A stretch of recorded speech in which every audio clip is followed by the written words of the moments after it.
এই মুহূর্তের বড় খবর, রাষ্ট্রপতি শাসন জারির সুপারিশ করলেন রাজ্যপাল। মুর্শিদাবাদে ওয়াকফ অশান্তির জের আর তার প্রেক্ষিতে এবার রাষ্ট্রপতি শাসন জারির সুপারিশ করলেন রাজ্যের রাজ্যপাল। ওয়াকফ অশান্তি নিয়ে কেন্দ্রীয় স্বরাষ্ট্রমন্ত্রীকে রিপোর্ট জমা দিয়েছেন রাজ্যপাল, যেখানে বলা হয়েছে মুর্শিদাবাদে অশান্তির ঘটনা পূর্ব পরিকল্পিত, প্রি প্ল্যান্ড ওয়েতে এই অশান্তি বা হিংসার ঘটনা ঘটানো হয়েছে এবং এই ঘটনা নিয়ন্ত্রণে স্থানীয় প্রশাসন, লোকাল অ্যাডমিনিস্ট্রেশন পুরোপুরি ব্যর্থ। পরিস্থিতি যদি খারাপ হয় তাহলে কেন্দ্র হস্তক্ষেপ করুক, প্রয়োজনে রাষ্ট্রপতি শাসন জারি করা হোক, এই সুপারিশ রাজ্যপালের তরফে করা হয়েছে। একেবারে কেন্দ্রীয় স্বরাষ্ট্রমন্ত্রীকে যে রিপোর্ট পেশ করেছেন রাজ্যপাল মুর্শিদাবাদে অশান্তির প্রেক্ষিতে, সেই রিপোর্টে রাষ্ট্রপতি শাসনের সুপারিশ করেছেন রাজ্যের রাজ্যপাল। আমি আরো বিস্তারিত এই নিয়ে জানবো, সরাসরি রুমা পাল আমাদের প্রতিনিধি রয়েছেন।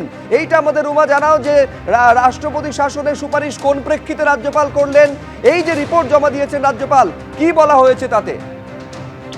দেখো, বলে রাখি, মালদা মুর্শিদাবাদ গিয়েছিলেন এবং তিনি কিন্তু সরজমিনে খতিয়ে দেখেছেন সমস্ত পরিস্থিতি এবং যে রিপোর্ট দিয়েছেন তাতে কিন্তু তিনি অবজারভেশন যেটা করছেন, যেটা উদ্বেগ প্রকাশ করেছেন, সেক্ষেত্রে বলা হয়েছে যে এটা কিন্তু পূর্ব পরিকল্পিত এবং যেভাবে সাম্প্রদায়িক মেরুকরণ করা হয়েছে এবং রাজনৈতিক, একদম বলা হয়েছে যে রাজনৈতিক শোষণ করা হয়েছে এবং সেই শিকারই হয়েছে সাধারণ মানুষ, রীতিমতো বলা হয়েছে। এবং তার সঙ্গে সঙ্গে তিনি যখন সেখানে ভিজিট করেছিলেন, সেখানে পার্মানেন্ট মানে একটা পাকাপাকি ভাবে বিএসএফ ক্যাম্প করার কথা কিন্তু সাধারণ মানুষ ওখানকার বলেছিলেন এবং যাতে সেখানে সেন্ট্রাল ফোর্স থাকে সেটারও কিন্তু তিনি সুপারিশ করেছেন।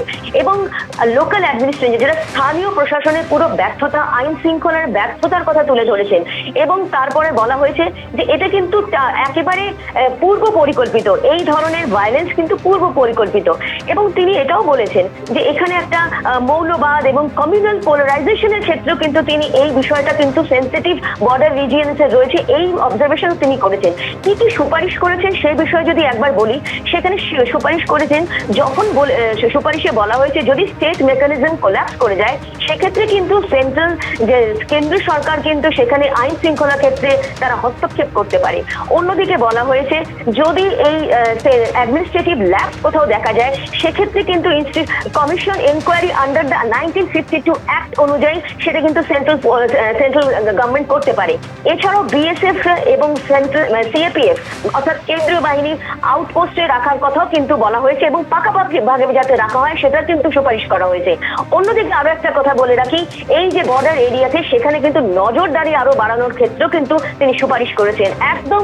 আর সর্বোপরি বলছে যদি পরিস্থিতি একেবারে ডিটোরিয়েট করে, অর্থাৎ যদি আরো খারাপের দিকে যায়, তাহলে এক্সপ্লোরেশন অফ কনস্টিটিউশনাল অপশনস অর্থাৎ ইনক্লুডিং আর্টিকেল 356 এমনটা কিন্তু বলা হয়েছে। এবং অর্থাৎ বুঝতেই পারছো যে এই সুপারিশে কিন্তু রাষ্ট্রপতি শাসনের কথাও বলা হয়েছে, যেখানে যদি সিচুয়েশন পরিস্থিতি যদি খারাপের দিকে যায় তাহলে এটারও কিন্তু অপশন রয়েছে, সেটারও সুপারিশ করেছেন।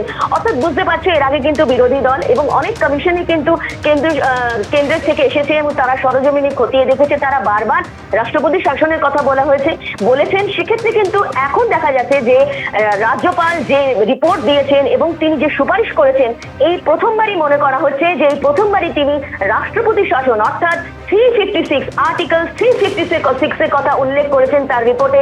যদি সিচুয়েশন পরিস্থিতি একেবারে ডিটোরিয়েট করে, খারাপের দিকে যায়, তাহলে কিন্তু আর্টিকেল 356 যাতে কনস্টিটিউশনাল অপশন হিসেবে দেখে কেন্দ্রীয় সরকার, সেটারও কিন্তু সুপারিশ করেছেন। অর্থাৎ বুঝতে পারছো যে ঠিক এই মালদা মুর্শিদাবাদের তিনি ভিজিটের পর কিন্তু একদিনের মধ্যেই তার পরবর্তীতে দেখা যায় রাজ্যপাল কিন্তু অনেক অসুস্থ হয়ে পড়েন এবং তাকে হাসপাতালে ভর্তি করা হয়। হাসপাতালে একদম ভর্তি করা তার অপারেশন হয়েছে।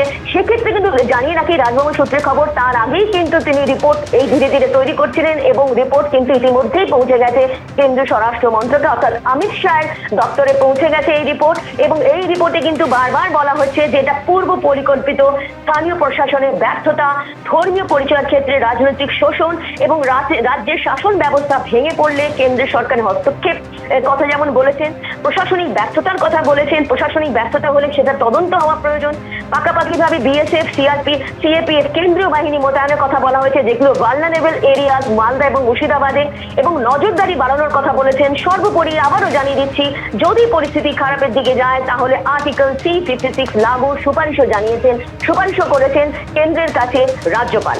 রুমা, তুমি আমাদের সঙ্গে থাকো। এই মুহূর্তে সব থেকে বড় খবরে আমরা রয়েছি। আরেকবার আপনাদের বলবো, রাষ্ট্রপতি শাসন জারির সুপারিশ করলেন রাজ্যপাল। এর আগে আপনারা জানেন যে বিরোধী রাজনৈতিক দলগুলির তরফে একাধিকবার রাজ্যে রাষ্ট্রপতি শাসন জারির কথা আবেদন জানানো হয়েছিল।